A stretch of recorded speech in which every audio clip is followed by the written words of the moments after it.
Y uno de los temas del día, sin dudas, es que se está cumpliendo un mes del intento de asesinato contra Miguel Uribe Turbay, senador de la República de Colombia, precandidato a la presidencia en las elecciones que se celebran el año que viene, y justamente cuando se estaba por cumplir un mes fue arrestado una de las piezas clave de este entramado criminal que terminó con este intento de asesinato, que es alias El Costeño, que ya se encuentra en la sede de la Fiscalía, pero vamos a ver lo que fueron imágenes de su detención, paradójicamente muy cerca de donde se estimaba que estaba viviendo, esto a pesar de que tenía una fuerte recompensa en su contra, de que se lo estaba buscando intensamente, hasta con pedido de captura internacional. Pero allí podés ver el momento en el cual lo detienen a Elder José Arteaga Hernández, conocido como el Chipi o El Costeño.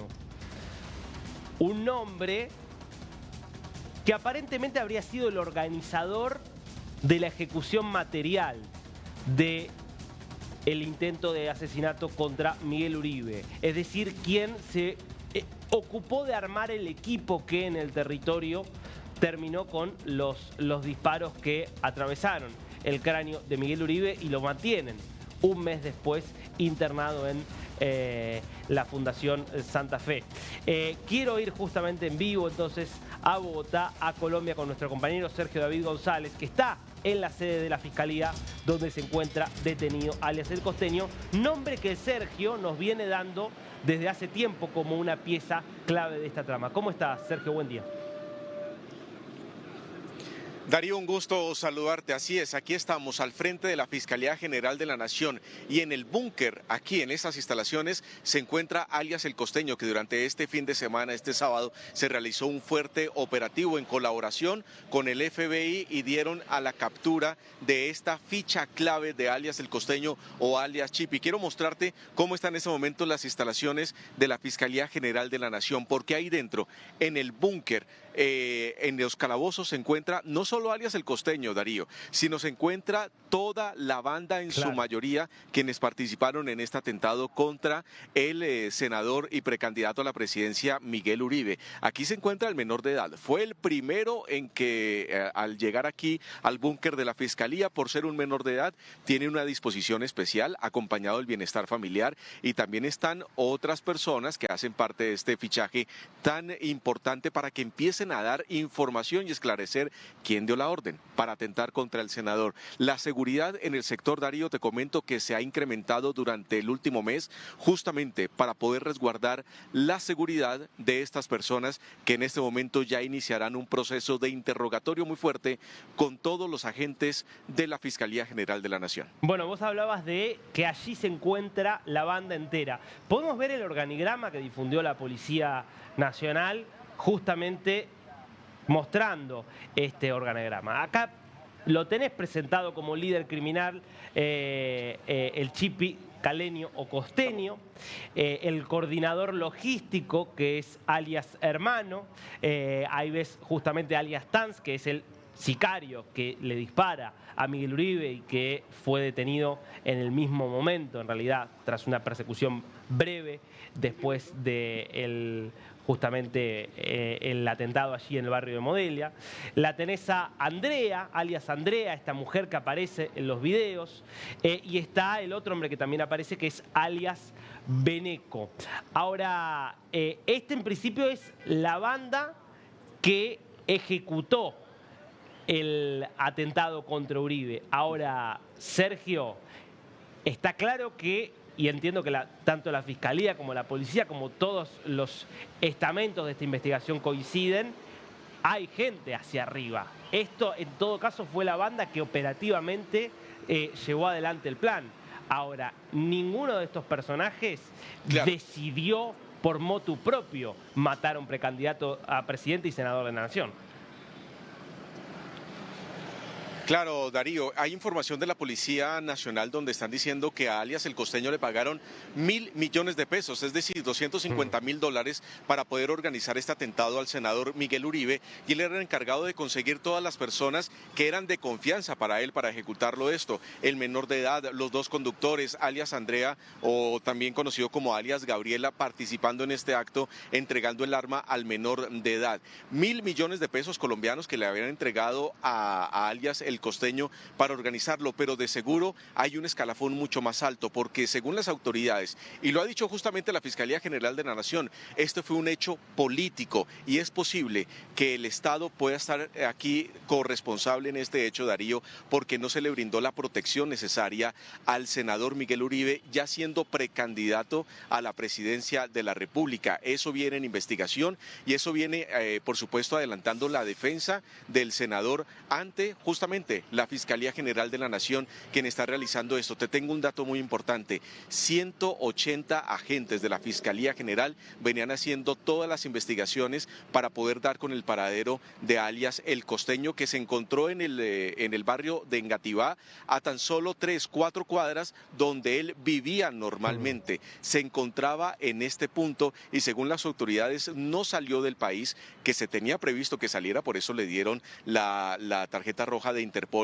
Era justamente porque quería empezar a eliminar a las personas que estarían cercanas a este hecho para que no fueran a delatarlo, pero al parecer su persona de confianza, la que estaba ahí cerca, dándole todos los mensajes, fue al parecer quien terminó dándole la información a las autoridades, y así dieron con el paradero. Bueno, te propongo, Sergio, que compartamos algunos datos de quién es El Costeño, para presentarlo un poquito ante toda Latinoamérica, y vos después nos complementás y nos contás cómo sigue esta investigación a partir de esta captura, ¿no? Alias El Costeño, como te decía, su nombre es Elder José Arteaga Hernández, tiene varios sobrenombres y un historial con más de 20 años, por lo menos, con registros de distinto tipo de delitos en los cuales ha participado o se sospecha que participó: homicidio, hurto, tráfico de armas, drogas. Fue capturado justamente en Engativá, ya había emitido una notificación roja de Interpol, y es el quinto detenido de esa banda que veíamos antes, vinculado al arresto de justamente Miguel Uribe Turbay. Sigamos avanzando con la información acerca del Costeño para saber bien de quién se trata y qué es lo que rodea esta investigación. Es de alguna manera el organizador del atentado, lo que te contaba recién Sergio.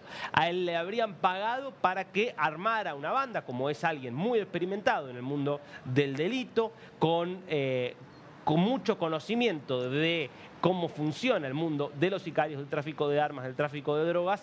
Era un personaje, vamos a decirlo así, confiable para quienes lo contrataron y quienes querían ver muerto a Miguel Uribe. Esto, ¿no?, que te decía recién Sergio, 1.000 millones de pesos, que son unos $200.000 aproximadamente, lo que habría recibido él para planificar el ataque. ¿Qué más sabemos del Costeño y de su participación en la trama del asesinato o el intento de asesinato de Miguel Uribe, que de milagro sigue con vida? Bueno, una recompensa de 300 millones que ya había para su captura, son unos $75.000, y esto también es importante. En principio es alguien que, a pesar de ese historial criminal, no aparece ligado a algunas de las grandes bandas del crimen organizado en Colombia, sino más a delito más localizado, a crimen no tan a gran escala, escala nacional o transnacional, sino mucho más ligado a esta zona de Bogotá. Una investigación que sigue activa, y me parece importante esto, para cerrar, con los nexos de los que se viene hablando y de lo que nos viene hablando Sergio desde hace semanas, con Ecuador, los nexos que incluso lo pueden vincular con el asesinato de Fernando Villavicencio, el candidato presidencial en Ecuador en el año 2023. Sergio, ¿y entonces cómo sigue esto después de la caída del Costeño? ¿Cómo sigue, por ejemplo, ese nexo con Ecuador?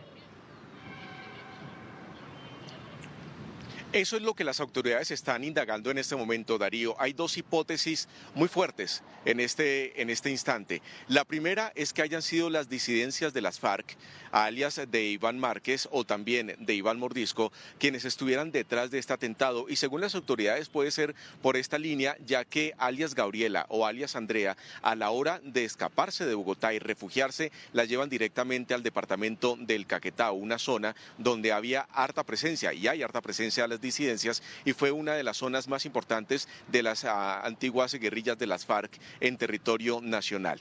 Esa es una de las hipótesis, que haya salido directamente de las disidencias de las FARC. La segunda es que la orden se haya dado desde Ecuador, directamente cercano a los choneros de alias Fito, quien estaría realizando algún tipo de contratación en Colombia con las propias disidencias y que ellas hayan contratado a alias El Costeño para poder realizar este tipo de ataque terrorista contra el senador. Son las dos hipótesis que en este momento toman fuerza, que están en este momento los agentes forenses aquí de la Fiscalía General de la Nación indagando sobre esta situación y dar a conocer quién fue el autor intelectual, que es lo más importante. La ayuda, Darío, te comento, viene desde los Estados Unidos. En Colombia, desde hace aproximadamente 15 días, hay agentes del FBI colaborando con la Fiscalía, con la Policía, con la DIJÍN, con la Interpol, para dar con todos estos capturados. Gracias a esa inteligencia del FBI, se dio con la captura de alias El Costeño. También hay colaboración del Reino Unido y el ministro de Defensa también ha confirmado que Emiratos Árabes está colaborando, ya que el presidente Gustavo Petro ha dicho, sin pruebas hasta el momento, que la Junta del Narcotráfico estaría operando desde Dubái y que desde allí estaría llegando los dineros para poder desestabilizar a Colombia. Así que son tres países, ya es un tema internacional, en una ayuda muy fuerte para poder dar con los autores intelectuales de este hecho. Bien, muy importante esto que nos contás, Sergio. Mientras tanto, los próximos pasos, decías, un interrogatorio que se espera en breve. Todo esto se va a producir allí en la Fiscalía. Contanos un poquito qué movimientos hay en torno a justamente si va a ir gente, si lo pueden llegar a trasladar o si en principio se espera que permanezca allí. Pues te comento que la judicialización ya se legalizó la captura de alias El Costeño. Permanecerá acá justamente en los calabozos del búnker de la Fiscalía General de la Nación. Su audiencia, al igual que las audiencias de interrogatorio que se han hecho con los otros 4 integrantes de esta banda, será de manera virtual con un juez de la República y con un fiscal general de la Nación, quienes estarán a cargo de llevar a cabo todas las investigaciones. Allí le darán a conocer todos sus derechos. Ya tiene un abogado de oficio en este momento.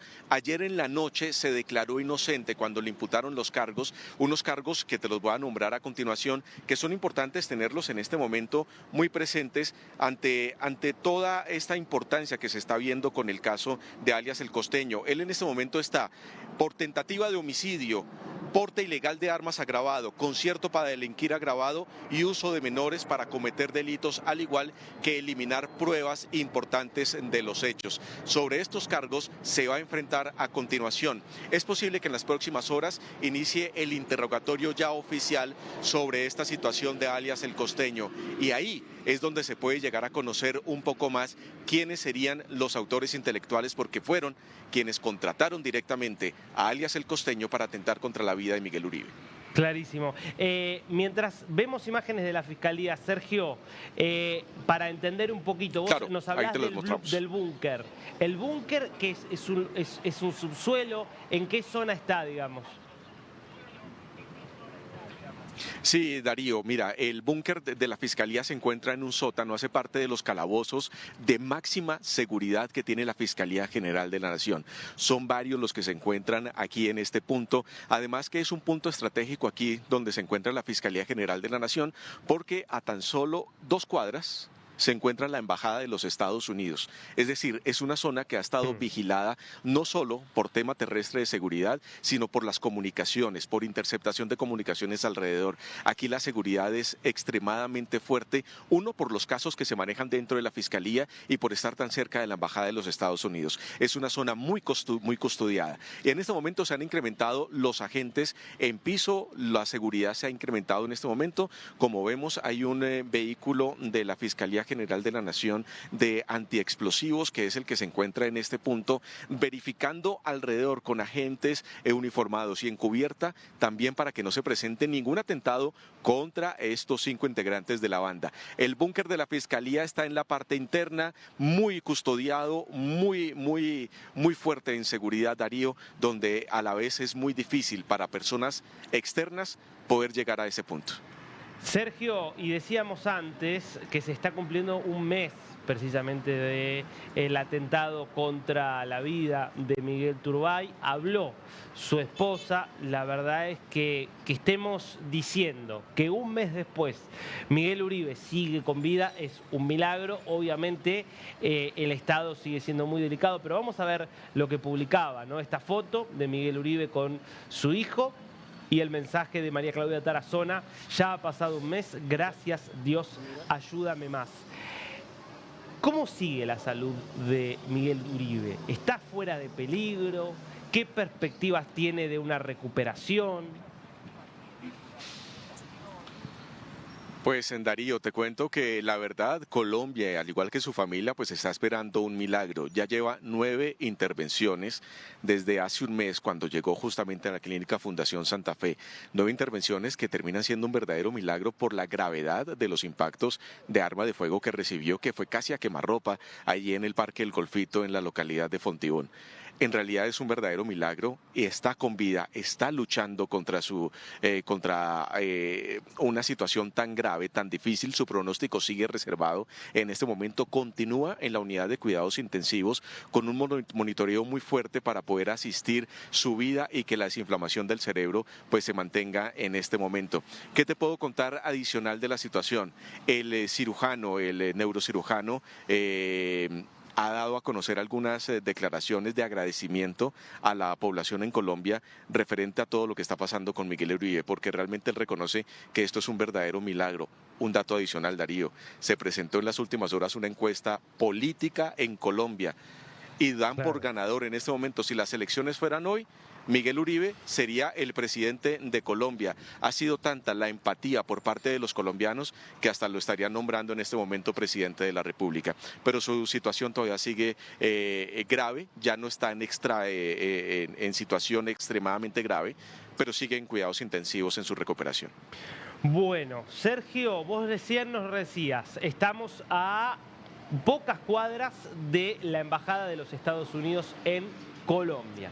Cambiamos entonces el eje porque ha habido una noticia importante en estas horas, que es que en medio de esta tensión diplomática que se vive entre Estados Unidos y Colombia, más allá de toda la cooperación que continúa en materia de seguridad, como lo muestra este caso, se conoció la carta que le envía Gustavo Petro al presidente Donald Trump cuando había un malestar que empezaba a crecer en Estados Unidos a partir de declaraciones del presidente y de otros funcionarios que más o menos que a partir de los audios de Álvaro Leiva decían que Estados Unidos estaba de alguna manera conspirando junto a Leiva para hacerle un golpe de Estado a Gustavo Petro.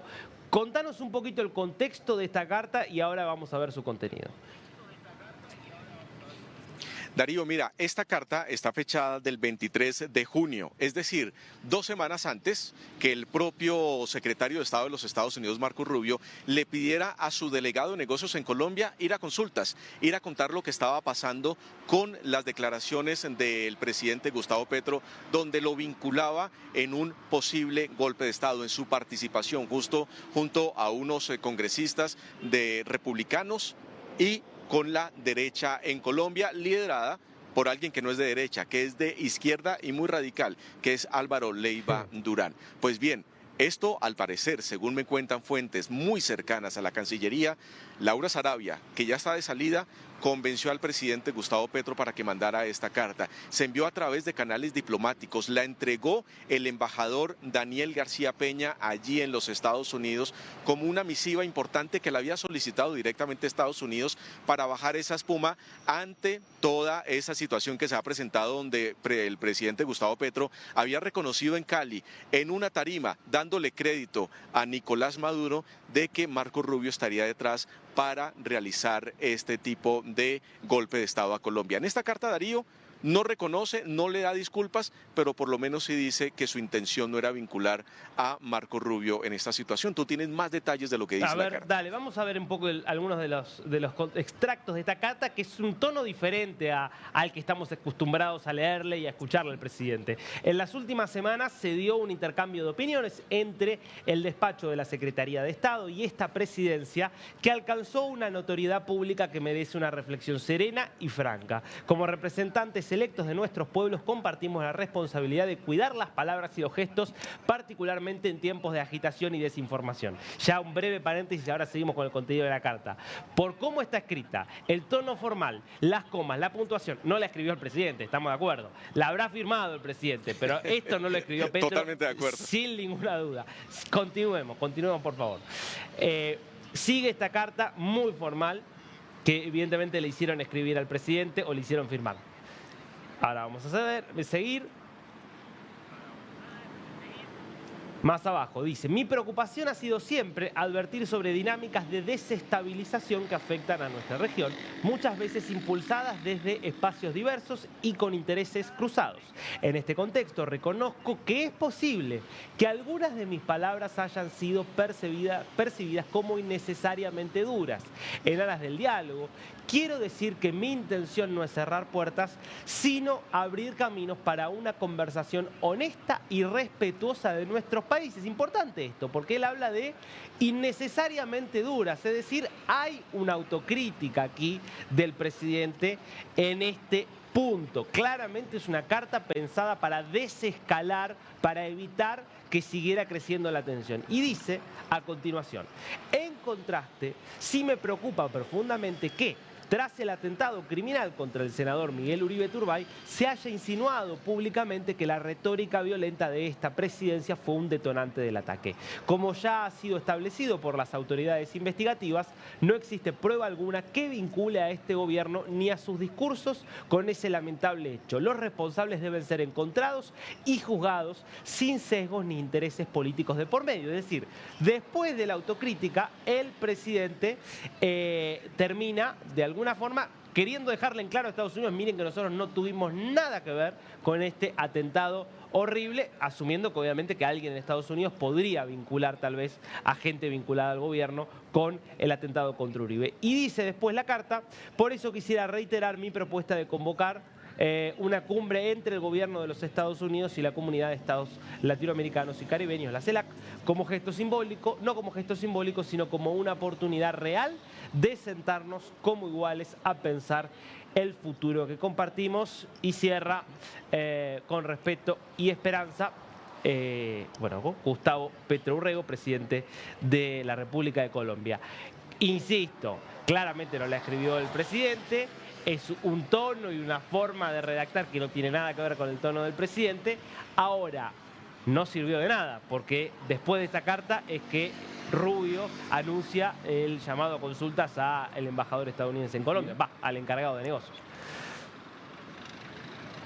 Claro, Darío, esta carta lo que reconoce es la mala comunicación que tiene el gobierno nacional y sobre todo el presidente Gustavo Petro, donde reconoce que sus palabras no son adecuadas en este punto. Pero me comentan directamente de la Cancillería, Darío y televidentes, es que esta carta, como bien lo dices, no sirvió para nada, y lo que quiere, más que Donald Trump, lo que quiere Marco Rubio es una disculpa pública, donde lo cite completamente a él, donde le diga: mire, señor Marco Rubio, discúlpeme, yo no quería decir eso, usted no tiene nada que ver con un golpe de Estado contra mi gobierno, algo así. Es lo que espera en este momento la Casa Blanca frente a Gustavo Petro. Lo están analizando en la Casa de Nariño, están viendo cómo es la mejor manera para hacerlo, y si lo hacen todavía a estos pocos días que le quedan a Laura Sarabia y sea ella la interlocutora en este aspecto. Pero un tema adicional, Darío, ya para despedirnos. Si recuerdas, la semana pasada lo pasamos aquí en DNews, donde el presidente Gustavo Petro decía que él no se arrodillaba ante nadie, que él seguía con su postura. Pues bien, 2 semanas antes de haber dicho esto, ya lo estaba haciendo con la Casa Blanca. ¿Qué viene a continuación? Tiene que haber un lenguaje mucho más claro, porque hoy lo dijo Donald Trump, los países que estén cercanos a los BRICS van a tener un 10% más de aranceles. Colombia le ha hecho guiños a los BRICS desde hace mucho tiempo, ya hace parte del Banco de Desarrollo de los BRICS, y va a estar Petro en Brasil reunido con los líderes de los BRICS, es decir, es un mensaje también muy fuerte al presidente Gustavo Petro, cómo va a manejar de aquí en adelante la relación entre ambos países. Bueno, impecable, Sergio. Veremos si termina algo de esto diciéndolo públicamente el presidente, que sería un gesto importante hacia los Estados Unidos, porque obviamente a Colombia no le conviene que escale esta tensión. Me parece que por ahora de mínima quedará en este estado donde no ha pasado de este llamado a consultas y la relación continuará más o menos de forma normal. Volvemos en un rato, obviamente nos avisas cualquier novedad desde allí, desde la Fiscalía de Colombia. Claro que sí, Darío, estaremos muy atentos.